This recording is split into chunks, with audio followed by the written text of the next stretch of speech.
Hello friends, कैसे हैं आप लोग। आई होप आप सब लोग ठीक हैं। तो आज हम फिर एक नया टॉपिक लेकर आए हैं, factorisation of quadratic polynomial by splitting the middle term.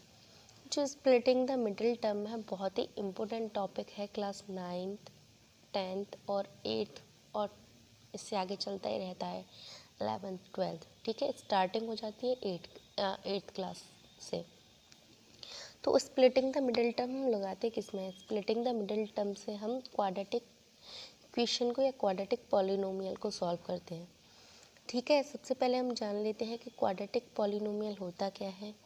Polynomial आप पहले पढ़ चुके होंगे, जो बच्चे 8th और 9th 10th क्लास में हैं पॉलिनोमियल अच्छी तरह से जानते होंगे, लेकिन हम स्टार्ट कर रहे हैं तो फिर भी एक बार डिफाइन कर देते हैं कि क्वाड्रेटिक पॉलिनोमियल होता क्या है।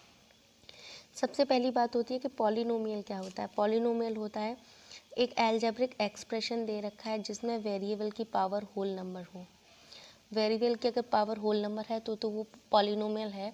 अगर वेरिएबल की पावर होल नंबर में नहीं है तो वो अलजेब्रिक एक्सप्रेशन हमारा पॉलिनोमियल नहीं है। देखो, पहले हम इसको चेक करते हैं कि पॉलिनोमियल है या नहीं है। तो यहाँ पर वेरिएबल है एक्स की पावर 2 है, 2 पॉलिनोमियल 2 होल नंबर होता है। यहाँ एक्स की पावर 1 है तो ये भी क्या है, होल नंबर में है। तो इसको हम कह सकते हैं कि ये अलजेब्रिक एक्सप्रेशन हमारा पॉलिनोमियल है। अब बात आती है क्वाड्रेटिक पॉलिनोमियल की। क्वाड्रेटिक पॉलिनोमियल क्या होता है?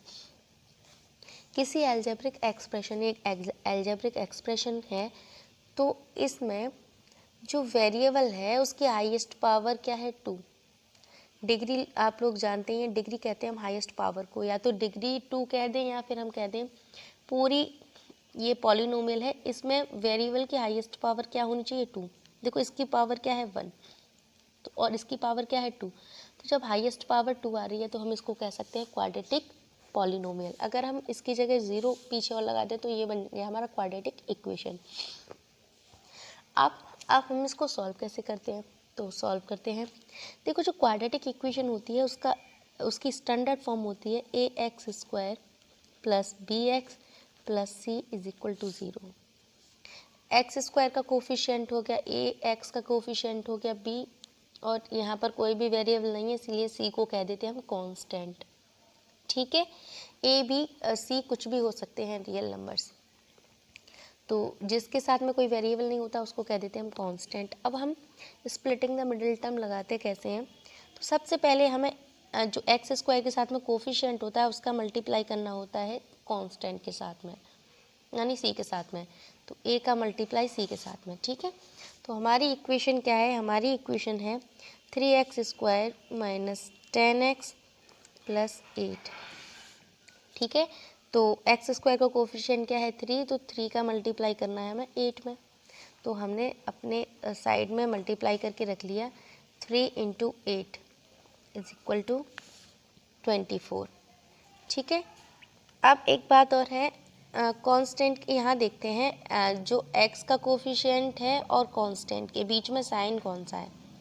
ठीक है, तो अगर यहाँ प्लस का साइन है तो जो भी हमें नंबर मिलेंगे वो मिलेंगे प्लस करके। अगर यहाँ माइनस का साइन होता तो जो भी नंबर मिलेंगे वो मिलते हैं हमें माइनस करके। ठीक है, तो अभी यहाँ प्लस का साइन है तो जो भी नंबर मिलेंगे वो हमें प्लस करके मिलेंगे। अब हमें लाना क्या है? देखो, लिखना नहीं है हमें, 3 का हमने मल्टीप्लाई किया 8 के साथ में तो आ गया 24, तो 24। अब हमें क्या करना है? दो ऐसे नंबर फाइंड करने हैं जिनका प्रोडक्ट 24 हो और उन नंबर को हम ऐड करें तो 10 आ जाए, क्योंकि प्लस का साइन था तो हमने ऐड करेंगे, माइनस का साइन होता तो हम सब्ट्रैक्ट करते। ठीक है, तो ऐसे दो नंबर हमको फाइंड करने हैं जिनका प्रोडक्ट 24 हो और प्लस करें हम उनको तो क्या आ जाए 10। तो ऐसे नंबर हम फाइंड करते हैं, तो साइड में लिख सकते हैं हम 24 किस किस की टेबल में आता है। बहुत सारी टेबल में आता है 24, 3 की टेबल में भी आता है, 4 की टेबल में भी आता है। तो हम स्टार्टिंग करते हैं। देखो, 3 से तो हमारा होगा नहीं कुछ, क्योंकि 3 8 होता है 27, वो 24, 3 8 24। हमें प्लस करना है तो 8 और 3 प्लस किया तो 11 आ गया, इससे हमारा काम नहीं हो रहा। 4 6 होता है लेकिन हमारे पास 24, तो जब हमने 4 और 6 को प्लस किया तो 24 आ रहा है। ठीक है, तो 2 नंबर का मल्टीप्लाई किया तो 24 आ गया और इन दोनों नंबर को हमने ऐड किया तो कितना आ गया 10। तो यही हमको चाहिए था।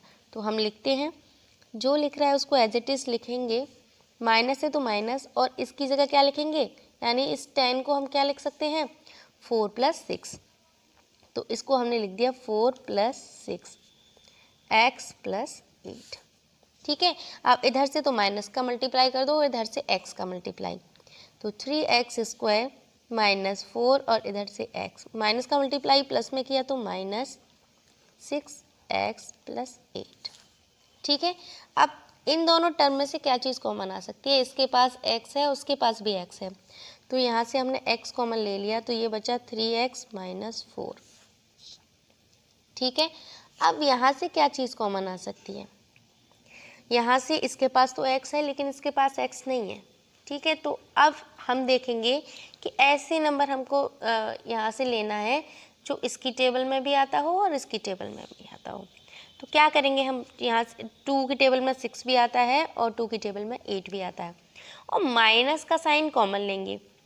देखो 2 ब्रैकेट हमें सेम बनाने होते हैं, तो यहाँ माइनस है तो हम यहाँ से भी माइनस का साइन कॉमन लेंगे। माइनस का 2 हमने कॉमन ले लिया तो यहाँ क्या बचा 3x, प्लस को माइनस से डिवाइड किया तो माइनस, और 4 में से जब हमने 8 को 2 से डिवाइड किया तो बचा 4। हमने यहाँ से माइनस कॉमन क्यों लिया था, क्योंकि ये दोनों ब्रैकेट हमें सेम बनाने होते हैं। अगर ये दोनों ब्रैकेट हमारे सेम बन रहे होते हैं तो जो हमने फैक्टर किए हैं वो सही किए हैं। ठीक है, साइन का भी डिफरेंस नहीं होना चाहिए और नंबर्स का भी नहीं। तो अब इसमें से दोनों ब्रैकेट दोनों एक जैसे आ रहे हैं तो क्या कर दिया हमने, एक ब्रैकेट कॉमन ले लिया 3x - 4। अब कॉमन ले लिया तो क्या बचा दूसरा ब्रैकेट एक में x - 2। तो यही थे हमारे फैक्टर। अगर हमको चेक करना है कि हमने जो फैक्टर किए हैं वो सही है या गलत है, तो उसके लिए क्या करते हैं हम, पहले वाले ब्रैकेट का मल्टीप्लाई दूसरे वाले ब्रैकेट में कर देते हैं। तो 3x x - 2 -4 x - 2 चेक कर रहे हैं अब हम। ठीक है, तो 3x का इसमें मल्टीप्लाई किया 3x², 3x का इसमें किया तो 3 का 2 में किया 6 और x, माइनस इसका इसमें किया 4x, माइनस का माइनस में किया प्लस और इसका किया 8। तो 3x² माइनस का 6x और माइनस का 4x, माइनस का 10x + 8। देखो जिस इक्वेशन के हमने फैक्टर किए थे वही इक्वेशन दोबारा लौट के आ गई ना। तो इसका मतलब है जो हमने फैक्टर किए हैं वो फैक्टर बिल्कुल सही किए हैं।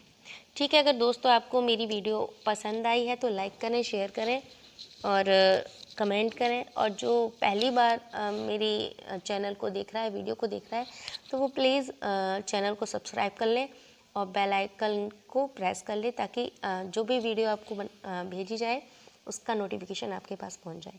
Thank you.